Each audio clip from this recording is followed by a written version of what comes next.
Hujambo na karibu kusikiliza matangazo yetu ya leo Jumanne Agosti 25 mwaka 2026 ambapo tutakuletea uchambuzi tulionayo hii leo.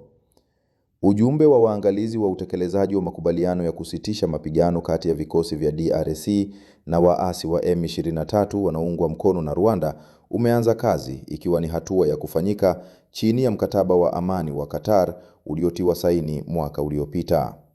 Ujumbe huo ni kitu kizuri sana ambacho tulikuwa tukingojelea na hamu, kwani wakati kumekuwa makubaliano, kumekuwa kukubaliana kwa jambo fulani, sharti kuwe na kamati ambayo itafuatilia kuona haya makubaliano yamefikia kiwango gani. Hali ya sintofahamu inaendelea mjini Baraka mkoani Kivu Kusini baada ya jamii ya kiraia kulalamikia kuendelea kwa operesheni ya kukusanya kodi kwa nguvu, huku ikitaka kuachiwa mara moja kwa wanachama wake 6 waliowekwa kizuizini. Na mapigano makali yameripotiwa kuanza tangu mapema leo katika eneo la Katoi wilayani Masisi mkoani Kivu Kaskazini, huku hali ikisababisha hofu na kuwafanya raia kukimbia makazi yao. Kuna hayo na mengine mengi. Naitwa Musa Useni, karibu.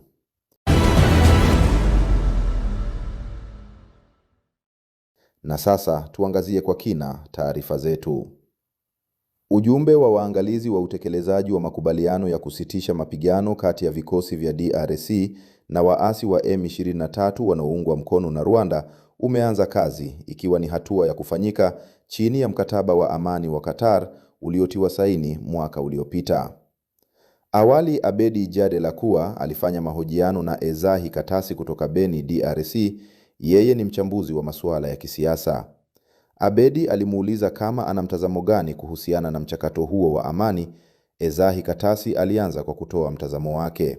Ujumbe huo ni kitu kizuri sana ambacho tulikuwa tukingojelea na hamu, kwani wakati kumekuwa makubaliano, kumekuwa kukubaliana kwa jambo fulani, sharti kuwe na kamati ambayo itafuatilia kuona haya makubaliano yamefikia kiwango gani. Na wakati ujumbe huu umetumwa ndani ya nchi ya Kongo kuja kuangalia kipi kinachofanyika kupitia hiyo makubaliano, ni kitu kizuri, kwani watakuwa na reality, ukweli wataujua kupitia yale ambao wataweza kukuta kwenye viwanja vya mapambano, kwenye miji, kwenye makambi ya wale ambao ni wakimbizi, kwenye makambi ya wale ambao wameathirika na maafa ya vita. Yani wataweza kujua ukweli kama unakuaje, na ni ujumbe ambao kabisa kwetu kama wananchi wa Kongo, na mimi mwenyewe kama mchambuzi nasema ni ujumbe ambao ni karibu kabisa, karibu ili tupate kuweza kujua ukweli. Hiyo ndio ya kabambi kabisa.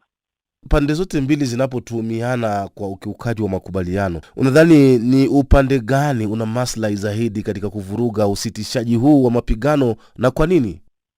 Mimi kwangu najua kwamba ya kwanza wavamizi ndio wa kwanza kukiuka makubaliano, kwani nia yao kupitia makubaliano hawataitekeleza. Wanajua kwamba kupitia makubaliano kuna vitu ambavyo watapoteza katika nia ambayo walikuwa wakilenga, na ndio maana siku kwa siku wanakiuka ile mkataba ambayo imesainiwa Washington, Doha na Uswisi. Ni sababu ile nia haijafikia kiwango ya kutekelezwa, na hiyo ndio chanzo kubwa ambayo sisi tunasema hawa watu makubaliano sharti yaweze ikafuatiliwa kwa umakini. Na wakati wanatuma ujumbe, huo ujumbe tunajua kwamba utasaidia ili wale ambao waliparticipate kwa hayo makubaliano kwenye meza, walikaa wakaikalisha Kongo na Rwanda, Kongo na wao wahuni wa M23, watajua kipi kinaendelea.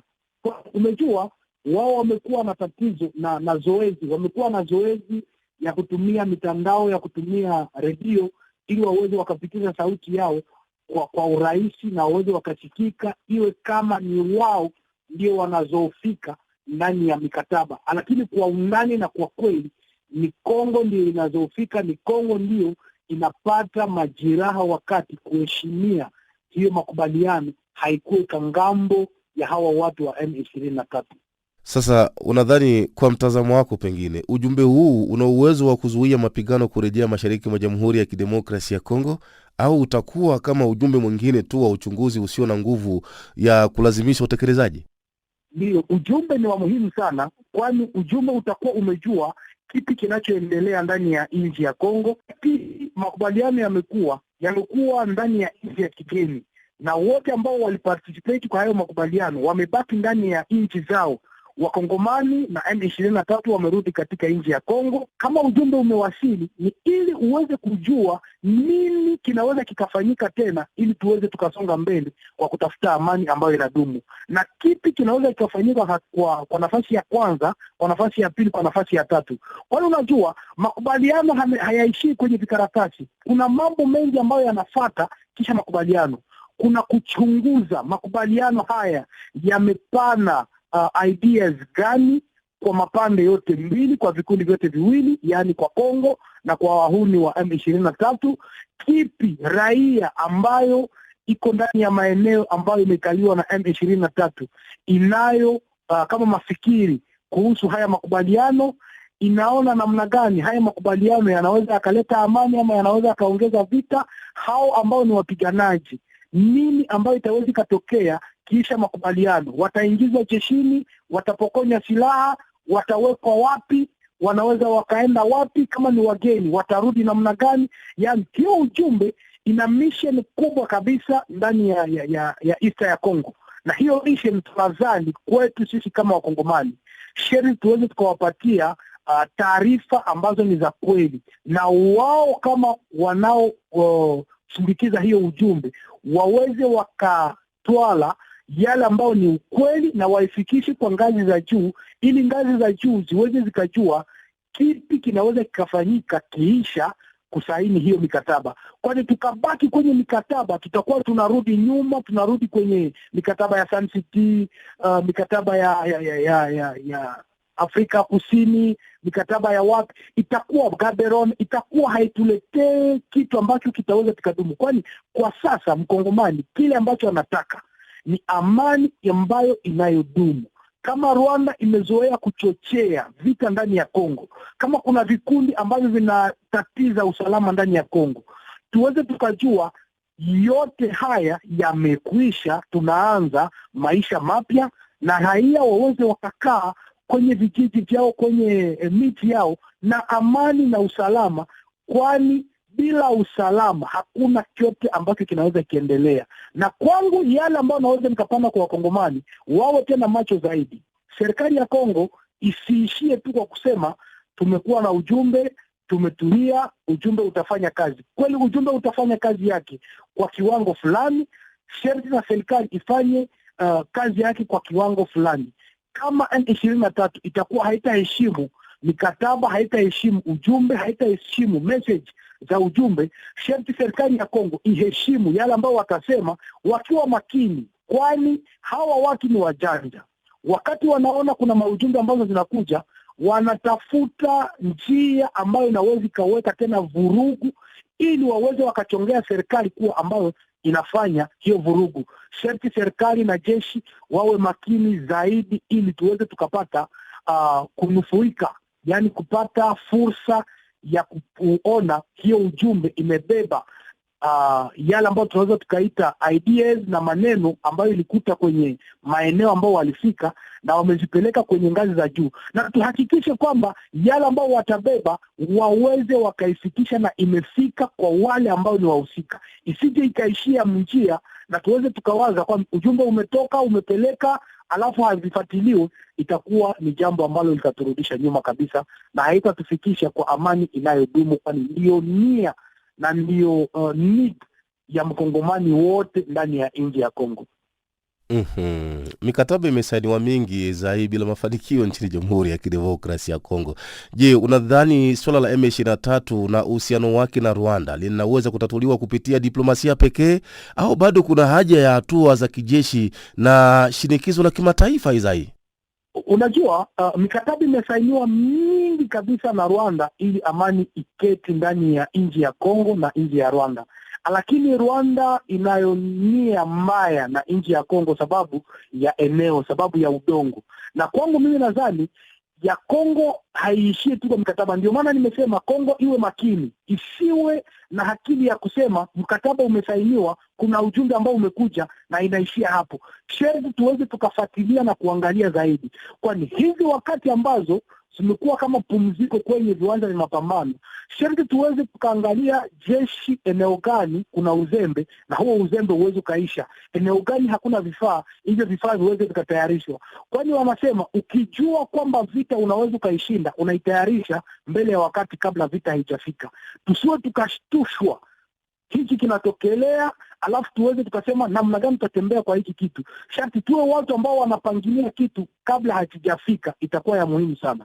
Na hiyo mikataba ambayo tunasaini, sharti tuwe tukifuatilia, tusiwe wa kusema wametupa karatasi tunaweka kwenye kabati na alafu tunachunga. Wale ambao walitusaidia kwa kusaini wafuatilie hile jambo litekelezwe. Sharti sisi ambao ni wahusika, ambao tunaathirika na hayo mambo ya vita, tuweze tukafuatilia kwa makini, na yale ambayo tulisaini tayari hayatekelezwa, yale ambayo tulisikilizana hayajafikia kiwango ya kutuletea amani ambayo inadumu. Na wale ambao wanatusindikiza, ni message ambayo nawapatia, kwani wajue kwamba wanapotushindikiza, sherti raha yao na kizuri kiao ni kuona amani ambayo tumetafuta na ambao wanatusindikiza ili tuipate inapatikana. Lakini ikiwa leo wanatusindikiza, tunasaini mikataba, hiyo mikataba haiheshimike tena, raia wanaendelea kukufa, itakuwa ni jambo ambalo hawatekeleze. Na ndio hoga yangu ambayo naona kwa mbele, kwani wakati raia imeanza kushika silaha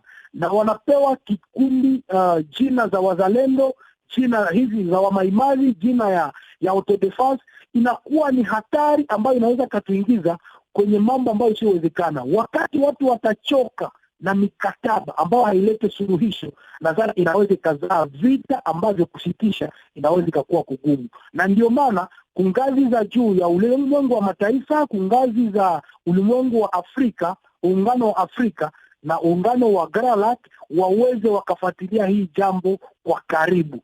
Amani sherti iweze ikadumisha iweze ikadumu ndani ya nchi ambazo zinazunguka nchi ya Kongo, hususan ndani ya Gralak. Amani ni ya maana sana, na ndio itaweza kusababisha nchi hizi mpaka Yesu atakaporudi ziweze zikaketi kwa meza moja na wazungumuze lugha moja. Ila amani ikakosa, itafikia kiwango vizazi na vizazi watakuwa wakiwa waadui wa wengine, na nchi zitakuwa zikipigana, zikigombana siku kwa siku, na kwa kweli ni raia ndio watakuwa wakipoteza mambo mengi. Rais ambao wanakaa, rais wa Kongo, rais wa Rwanda, sherti waweze wakawa na moyo wa huruma ya wananchi, na wawe na moyo ya kusema ukweli, nia nzuri ya amani. Kama wa Kongo ameonyesha nia nzuri ya amani, sherti Paul Kagame ambaye ni rais wa Rwanda na aoneshe hiyo nia nzuri, kwani wizi una mwisho wake.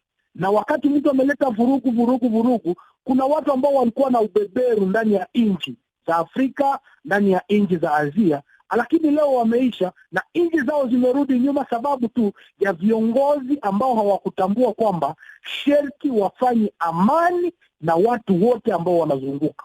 Na ni ya maana sana, na hata Biblia Yesu mwenyewe akasema, na waletea amani na waachia amani, kisi dunia haiwezi kawapa amani, mimi nawapa hiyo amani. Alafu wasije wakasema tunangojea tu ile amani ambayo tulilagwa na Yesu, lakini amani sisi wenyewe tuitafute, kwani sisi ni watu ambao wanaweza wakapana amani kwa wenzao. Vizuri sana. Sasa tumalizie na hili, pengine nikuulize swali langu la mwisho. Kwa kuangalia mwenendo wa sasa, unaona nini mbele ya DRC? Unaona nini mbele ya M23? Unaona nini mbele ya Rwanda? Je, amani ya kudumu, kuendelea kwa mvutano, au kurejea tena kwa mapigano makubwa zaidi? Ya kwanza, mbele ya DRC naona amani ya kudumu, kama wakongomani watakuwa wameweka kwenye vichwa vyao kwamba usalama ni ya maana, na sherti kila mtu apende nchi na aweze kupigania nchi, na tuweze tukatafuta amani kwa umoja. Sio swala tu ya rais, ni swala ya wakongomani wote, na wote tukiunga nguvu fasi moja tunaweza tukapata amani ambayo inayodumu. kwa M23 ni kuwaonyesha kwamba mwisho wao uko tayari unafika, kwani wale ambao wameanza vita miaka kadhaa wote wameishia tu kwa kusitisha mapigano na kwa kukaa na kwa kuweza kuzungumza na kutafuta amani.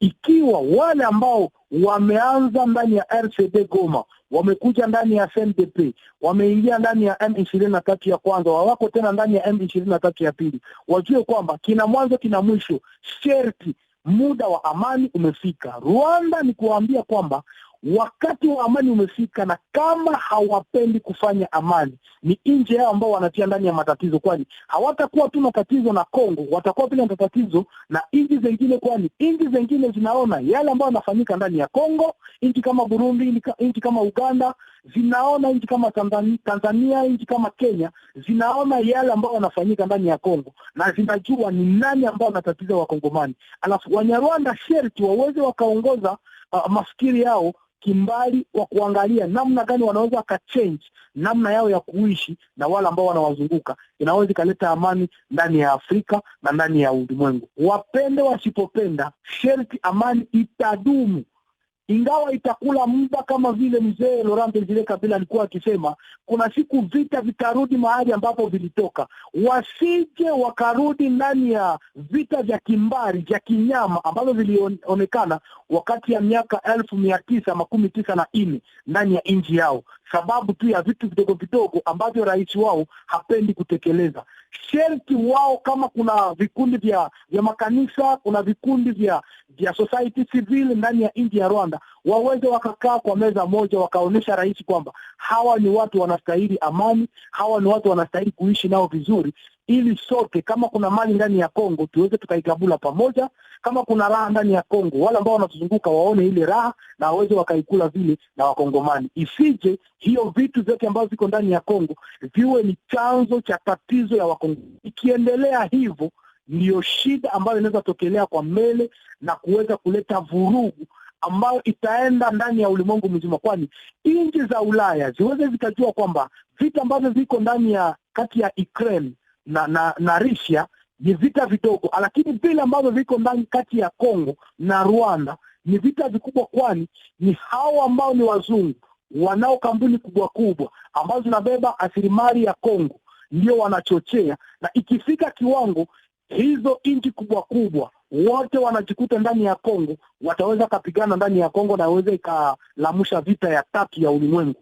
Na hiyo ndio hoga kubwa ambayo tunayo, na tunadhani tukiwa Wakristo, Mwenyezi Mola ambaye ni yule ambaye anashikilia mambo yote, ataweza kagusa mioyo ya wale ambao wamekwisha kupeleka mioyo yao mbali na ukweli, warudi ndani ya njia ya ukweli, ili amani irejeshwe na ikae ndani ya RDC ambao ni Kongo, ndani ya Rwanda, na havyo vikundi waweze wakapumzika, waweze wakakamata njia ya amani na njia ya maendeleo, ili Kongo sisi sote pamoja tuweze tukaifanya nchi ambayo inastawi na nchi ambayo inaendelea.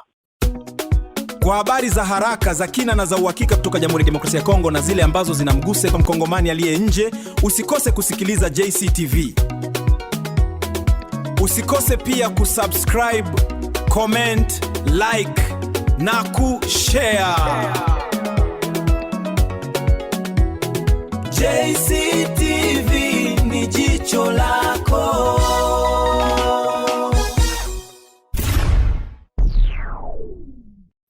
Kwingineko ni kwamba hali ya usalama inaendelea kuzorota kila uchao katika nyanda za juu za Minembwe tarafani Fizi, Kivu Kusini.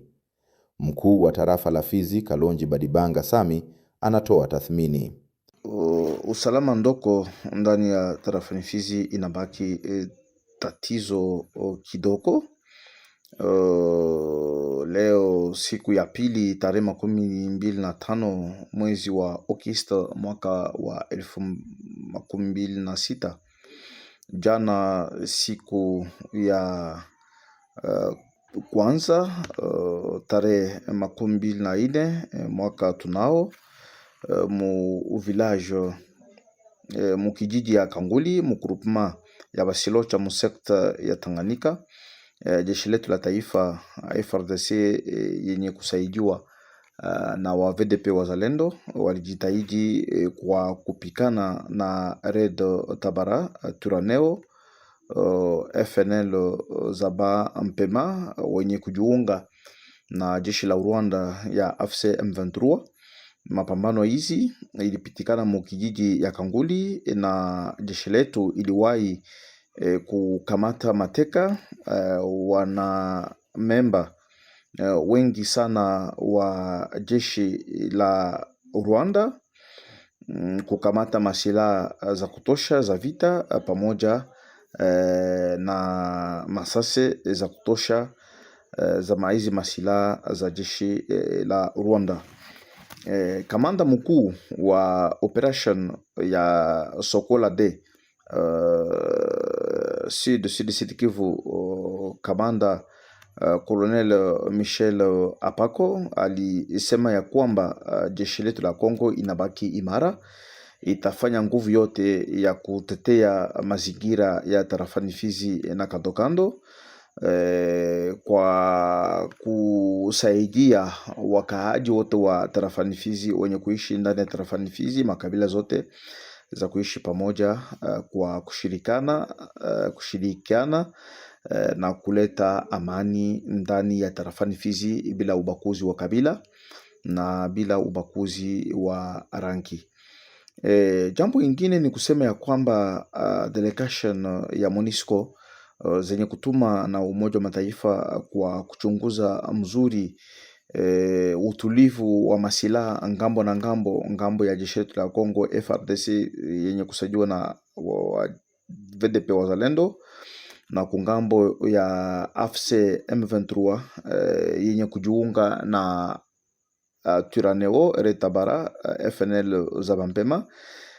Delegation hii ilifika kwa kweli mukijiji ya Minembwe. Minembwe ni kijiji ya sekte ya Lulenge, mukurupma ya Bashimunyaka Asido. Ndeke yenye kuleta au wajumbe wa MONUSCO walifika siku ya kwanza jana tarehe 24 ya mwezi wa Okista mwaka tunao, kwa kufanya kazi yao mukijiji ya Minembwe.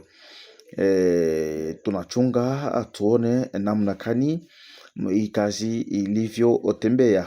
Sisi viongozi ya tarafani ya Fizi tunaunga mkono jeshi letu la Kongo, tunaunga mkono wa VDP Wazalendo wetu, tunaunga mkono government yetu ya jimbo, government ya taifa, kwa njia yote ya kutafuta kwa kuona amani inarudi ndani ya jimbo ya kaskazini kupitia mikutano ya Doha na mikutano ya Washington.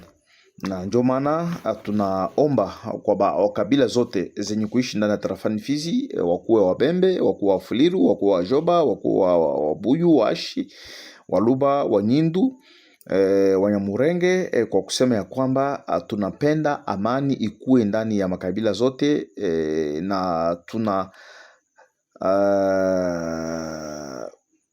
kondane wala kukata kabisa maoni wala masemo ya watu wengine wenye kuleta ubakuzi, wenye kuleta discrimination na mambo ya kutengua vikundi vyote venye kuishi ndani ya tarafani Fizi, ikuwa makabila, ikuwa makomunote. Rais wa nchi Felix Antoine Tshisekedi Tshilombo anapenda kabisa makabila zote zenye kuishi ndani ya tarafani Fizi iishi kwa amani, iishi kwa upendo, kwa kuangalia namna gani ya kutengeneza nchi yetu ya DRC yenye kupata makumu mengi sana tangia vita ya Exode koma. Na ndio maana tunasema ya kwamba mtu yote mwenye taleta diskuru ya ukabila, diskuru ya kutengua watu, mtu tunampeleka mbele ya mahakamani na vyombo ya sheria imufuatilie, imufunge, imusambishe,